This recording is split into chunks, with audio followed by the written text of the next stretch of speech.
peluang saling bebas. Kejadian berurutan A dan B dikatakan saling bebas jika kejadian A tidak mempengaruhi kejadian B. Peluangnya dapat dituliskan sebagai berikut. Nah, simbol ini artinya adalah peluang kejadian A dan B secara berurutan. Nanti pada soal biasanya ada kata-kata dan. Nah, berarti kalau ada kata-kata dan, itu adalah ciri-ciri peluang saling bebas. Untuk mencarinya, kita tinggal mengalihkan peluang A dikalikan dengan peluang B. Untuk lebih jelasnya, yuk mari kita simak beberapa contoh berikut.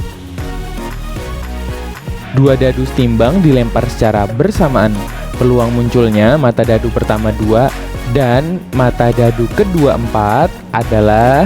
Oke teman-teman, sekarang perhatikan deh, di soal ada mengandung kata dan. Nah, jika ada kata-kata dan, maka ini adalah ciri-ciri peluang dua kejadian yang saling bebas. Nah, caranya gimana? Caranya nanti tinggal kita cari aja nih peluang yang pertama ini, kemudian nanti ada peluang yang kedua, tinggal kita kaliin. Simple banget kan? Nah, oke. Sekarang kita lihat nih. Untuk peluang yang pertama, misalkan kejadian muncul mata dadu 2 itu adalah suatu kejadian A dan mata dadu 4 itu suatu kejadian B ya. Maka banyaknya kejadian A itu adalah 1 ya. Nah, kenapa kok bisa 1? Ya karena dalam satu dadu yang mata dadu 2 itu cuma ada 1. Nah, bagaimana dengan kejadian B yaitu mata dadu 4 ya, mata dadu 4 juga ada 1 pada dadu yang lainnya seperti itu ya. Kemudian untuk ruang sampel, nah untuk ruang sampel dadu yang pertama itu sama dengan ruang sampel untuk dadu yang kedua sama dengan 6. Karena apa? Karena dalam satu dadu itu kan mata dadunya dari 1 sampai 6, jadi ada 6 ya. Maka cara menghitung kejadian saling bebas ini adalah sebagai berikut. Nah, jadi peluang A dan B itu sama dengan peluang A dikalikan peluang B. Tinggal kita kalikan aja. Nah, peluang A sendiri itu adalah banyaknya kejadian A dibagi dengan ruang sampel A. Dan peluang kejadian B itu adalah banyaknya kejadian B dibagi dengan ruang sampel B. Tadi banyaknya kejadian A tadi adalah 1 ya, ruang sampelnya 6. Banyaknya kejadian B juga adalah 1 dan ruang sampelnya adalah 6. 1/6 kali 1/6 adalah 1/36. Simple banget. Jadi pilihan jawaban yang tepat adalah yang A. Dua dadu setimbang dilempar secara bersamaan. Peluang munculnya mata dadu pertama bilangan prima dan mata dadu kedua bilangan ganjil adalah... Nah, ini coba kita perhatikan deh, ada nggak sih kata-kata khusus dalam soal ini? Nah, ada ya, ternyata ada kata-kata dan. Nah, kalau ada kata-kata dan, berarti ini adalah ciri-ciri peluang dua kejadian yang saling bebas. Kita tinggal mencari peluang pertama, kemudian nanti kita kalikan dengan peluang kedua. Oke. Kemudian dalam satu dadu itu mata dadunya ada mata dadu 1, 2, 3, 4, 5, dan 6 ya. Kemudian dia bilang berapa sih peluangnya kalau mata dadu yang pertama itu yang muncul adalah bilangan prima. Sekarang misalkan aja ya, itu kejadian yang pertama yaitu kejadian A, yaitu dimana munculnya mata dadu bilangan prima. Nah, bilangan prima tuh ada apa aja sih di antara 1 sampai 6? Yaitu ada angka 2, 3, 5. Oh, berarti bilangan primanya ada 3. Nah, kemudian misalkan ada kejadian B, di mana kejadian B ini adalah dadu kedua bilangan ganjil. Nah, kita lihat nih antara 1 sampai 6 ada angka berapa aja sih yang bilangan ganjil tuh? Yaitu ada angka 1, 3, 5. Nah, ini ada 3 ya. Nah, maka banyaknya kejadian B itu sama dengan 3. Nah, untuk ruang sampel masing-masing dadu, baik dadu pertama maupun dadu kedua itu sama dengan 6 karena ada 6 mata dadu. Maka peluang A dan B itu hasil kali dari peluang A dikali peluang B. Nah, peluang A sendiri adalah banyaknya kejadian A dibagi dengan ruang sampel A. Kemudian peluang B adalah banyaknya kejadian B dibagi dengan ruang sampel B. Nah, oke, sekarang kita lihat nih. Banyaknya kejadian A. Banyaknya kejadian A tadi adalah 3 ya. Nah, ruang sampelnya adalah 6 sehingga 3/6. Nah, kemudian banyaknya kejadian B itu juga ada 3. Kemudian ruang sampelnya juga ada 6. Nah, sehingga ini tinggal kita kalikan aja. 3 kali 3 adalah 9, 6 kali 6 adalah 36. Nah, ternyata ini masih bisa loh disederhanakan dengan masing-masing pembilang maupun penyebut dibagi dengan 9. Sehingga 9 bagi 9 adalah 1 dan 36 bagi 9 adalah 4. Sehingga pilihan jawaban yang tepat adalah yang C, 1/4. Sebuah mata uang setimbang dilempar 2 kali berturut-turut. Peluang bahwa hasil pelemparan pertama muncul gambar dan pelemparan kedua muncul angka adalah. Nah, jadi ini dapat diperhatikan di sini ada gambarnya ya, di mana mata uang itu terdiri dari 2 sisi, yaitu sisi gambar dan sisi angka. Oke, kita kembali kepada soal.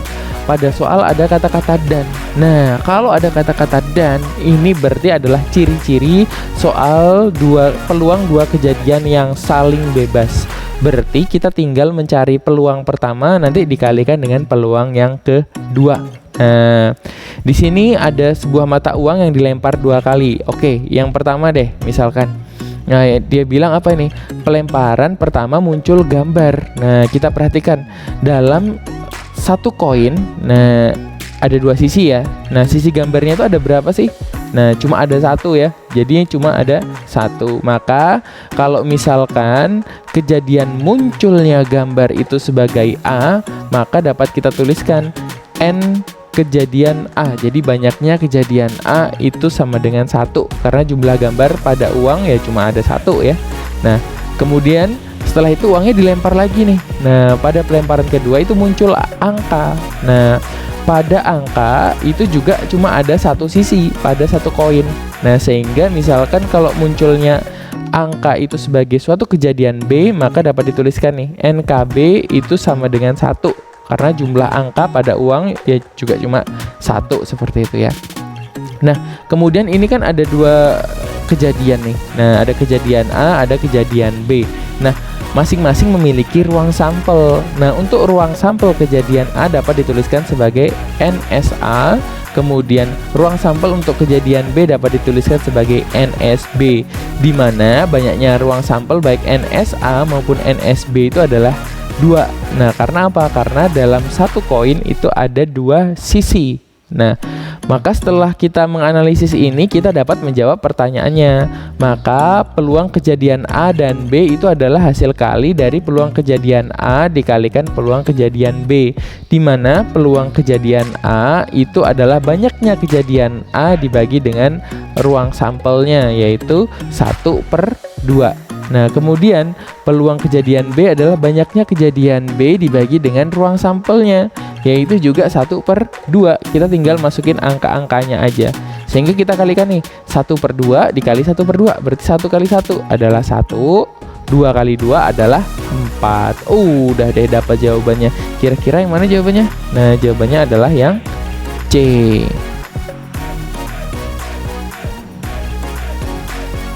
Dari seperangkat kartu remi diambil 2 kartu satu demi satu tanpa pengembalian. Peluang yang terambil keduanya as adalah, oke, sekarang berarti nanti ada seperangkat kartu remi. Nah, kartu remi itu terdiri dari berapa kartu sih? Ada 52 kartu ya. Nah, kemudian nanti akan diambil satu persatu sebanyak 2 kali. Dan kalau sudah diambil ini nggak dikembalikan. Oke ya. Misalkan pengambilan yang pertama itu sebagai kejadian K1.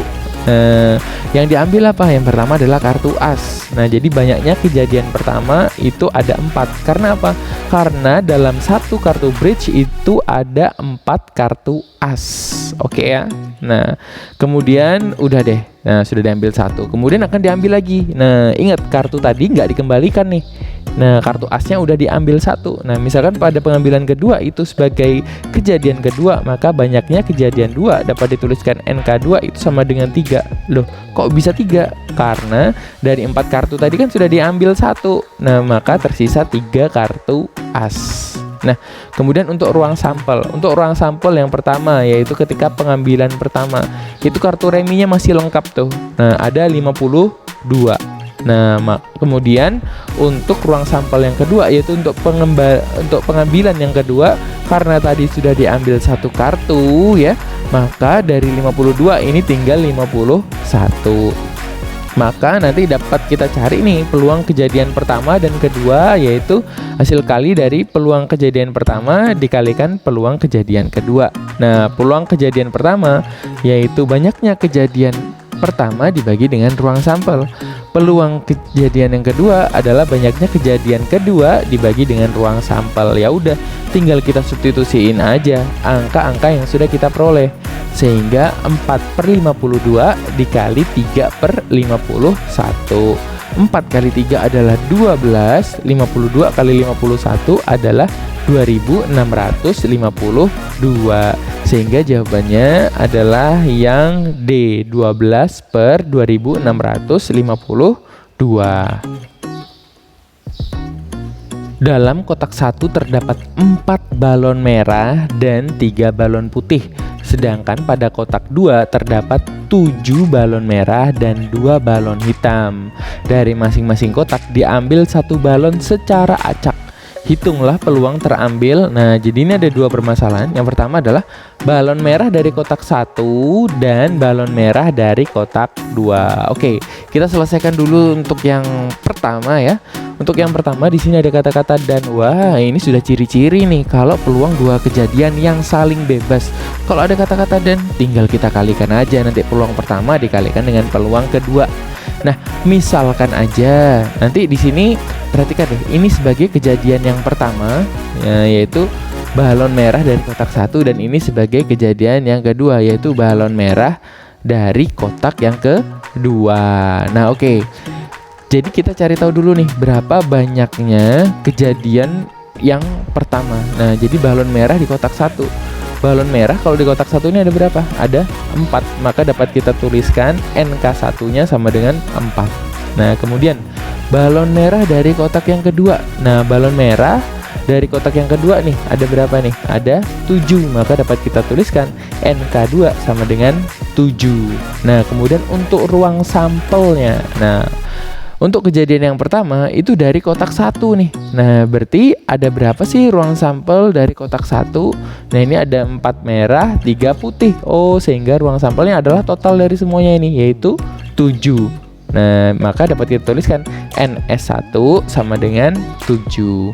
Kemudian kita cari lagi ruang sampel dari kejadian yang kedua, yaitu dari kotak 2. Ya, ada berapa? Ada 7 merah dan 2 hitam. Nah, kita totalin aja. Berarti banyaknya ruang sampel itu ada 7 tambah 2 yaitu 9. Nah, maka dapat kita tuliskan NS2 sama dengan 9. Nah, kalau sudah seperti ini, maka kita dapat mencari peluang kejadian 1 dan 2, yaitu hasil kali dari peluang pertama dan peluang kedua. Nah, peluang pertama adalah banyaknya kejadian 1 dibagi dengan ruang sampel kejadian 1.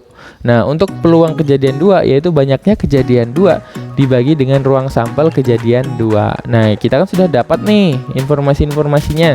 Tinggal kita substitusiin, tinggal kita masuk-masukkan aja. Sehingga kita peroleh 4/7 dikali dengan 7/9. Nah, perhatikan deh, ini 7 bisa dibagi dengan 7 sehingga habis ya nanti ya. Tinggal 4/9. Nah, sehingga jawabannya adalah 4/9. Nah, sekarang kita akan mencoba menjawab soal nomor 2 ya. Jadi balon merah dari kotak 1 dan balon hitam dari kotak 2. Nah, kita perhatikan ada kata-kata dan lagi. Nah, berarti ini adalah 2 kejadian yang saling bebas. Tinggal kita kalikan aja nanti kejadian pertama dan kejadian kedua. Ini yang pertama ini. Jadi mengambil bola merah dari kotak 1 kita misalkan sebagai kejadian pertama misalkan adalah K1 dan mengambil balon hitam dari kotak kedua, ini kita misalkan sebagai kejadian 2 yaitu K2. Banyaknya K1 ya, itu berarti ada berapa banyak sih bola merah pada kotak 1? Nah, ternyata ada 4, maka dapat kita tuliskan NK1 sama dengan 4. Nah, kemudian balon hitam dari kotak 2 nih. Nah, maka kita tinggal lihat nih, ada berapa banyak sih balon hitam di kotak kedua ini. Nah, ternyata ada 2, maka dapat kita tuliskan NK2 sama dengan 2. Nah, untuk ruang sampelnya ini sama seperti yang tadi ya. Berarti untuk kejadian pertama kita lihat ruang sampelnya itu adalah total semua bola pada kotak 1. Nah, ini ada 4 merah, 3 putih. Oh, berarti ada 7. Nah, untuk kejadian kedua sama seperti tadi juga, yaitu banyaknya ruang sampelnya itu adalah banyak bola pada kotak yang kedua. Ada 7 merah dan 2 hitam, berarti 7 tambah 2, berarti 9, dapat kita tuliskan NS2 nya sama dengan 9. Nah, kalau sudah seperti ini maka kita dapat menjawab soal yang nomor 2 ini. Nah, berarti peluang kejadian 1 dan 2 itu adalah hasil kali dari peluang kejadian 1 kali peluang kejadian 2. Nah, peluang kejadian 1 adalah banyaknya kejadian 1 dibagi dengan ruang sampel kejadian 1. Nah, dikalikan dengan banyaknya kejadian 2 per banyaknya ruang sampel kejadian 2. Substitusi indah nilai-nilai yang sudah kita peroleh tadi, sehingga 4/7 dikali 2/9. Nah, ini nggak ada yang bisa saling membagi nih. Ya udah, kita kalikan aja. 4 kali 2 yaitu 8 dan 7 kali 9 adalah 63. Sehingga jawabannya adalah 8/63.